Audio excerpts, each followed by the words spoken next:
पिंकी खुश होकर केले घर ले आकर खाती है। अब मैं भी करतब करूंगी, कितना मजा आएगा। जादुई केले। पिंकी पहला केला खत्म भी नहीं करती कि वो बेहोश हो जाती है। दूसरे केले से एक काला धुआं आता है और रोहना चुड़ैल बनकर बाहर निकल आती है। मेरे भूतिया केले बच्चे न खाए, ऐसा हो ही नहीं सकता। जादूपुर वालों, कब तक बचोगे? आ गई हूं मैं रोहना, जिसका कोई नहीं कर सकता सामना।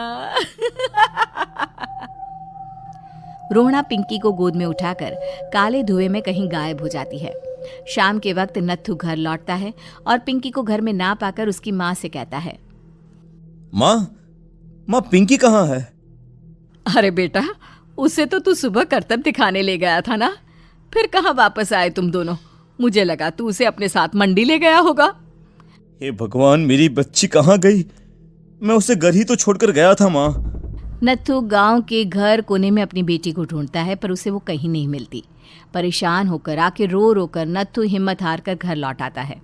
अगली सुबह रोहना फिर से करतब दिखाने आती है और इस बार पिंकी की तरह रोनी केले खरीद लेता है। 50 रुपए दिए थे पापा ने, सारे पैसों की मैंने केले खरीद लिए हैं।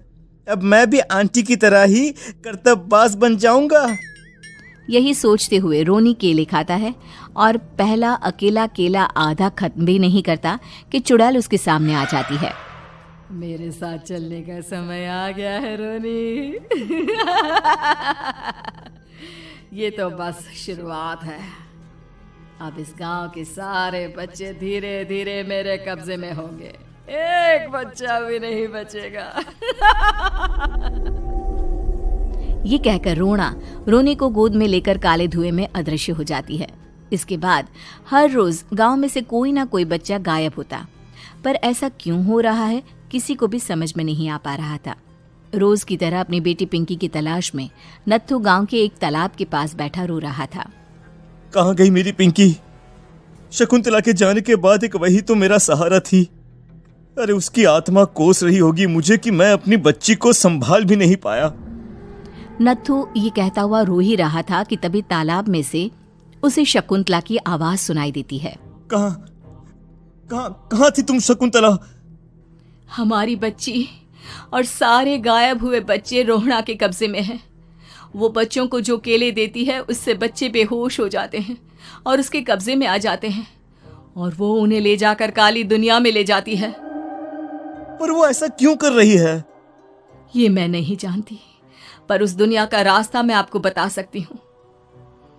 जहाँ ये नदी खत्म होती है वहाँ एक केले का पेड़ है, उसके नीचे एक दरवाजा है, वहीं से रास्ता जाता है उस दुनिया का। ये कहकर शकुंतला की आत्मा गायब हो जाती है। गांव के सभी लोग झुंड बनाकर उसी रास्ते से काली दुनिया में चले जाते हैं और वहां देखते हैं कि सारे बच्चे वहां काम कर रहे थे। पापा, मुझे ले चलो यहाँ से। पापा, पापा। सभी बच्चे अपने मम्मी पापा से लिपट जाते हैं। तो तुम लोग यहाँ तक आ गए? क्यों हमारे बच्चों को पकड़ लिया तूने? तुझे शिकार ही बनाना है तो ले, हम सब आ गए हैं, हमें खा ले। नहीं, मुझे बच्चे चाहिए। मेरे बच्चे के बदले तुम लोगों के बच्चे। क्या मतलब? मैं इसी गांव में रहने वाली एक औरत थी। केले की चोरी के इल्जाम में मेरे बेटे को गांव वालों ने इतना मारा कि वो मर गया। उसी दिन मैंने ठान लिया कि गांव वालों का भी वही हाल करूंगी।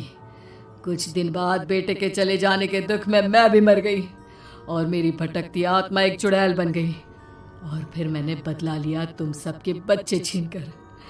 बर्दाश्त नहीं कर पाए ना? सोचो मुझ पर क्या बीती होगी। हमें माफ कर दो रोहना, पता नहीं ये किसकी गलती थी, पर हम सभी माफी मांगते हैं।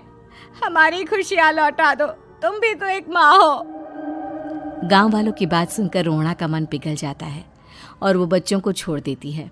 उसके बाद काली दुनिया बच्चों के लिए जादुई दुनिया बन जाती है। अब कोई भी कभी भी वहां आ जा सकता था।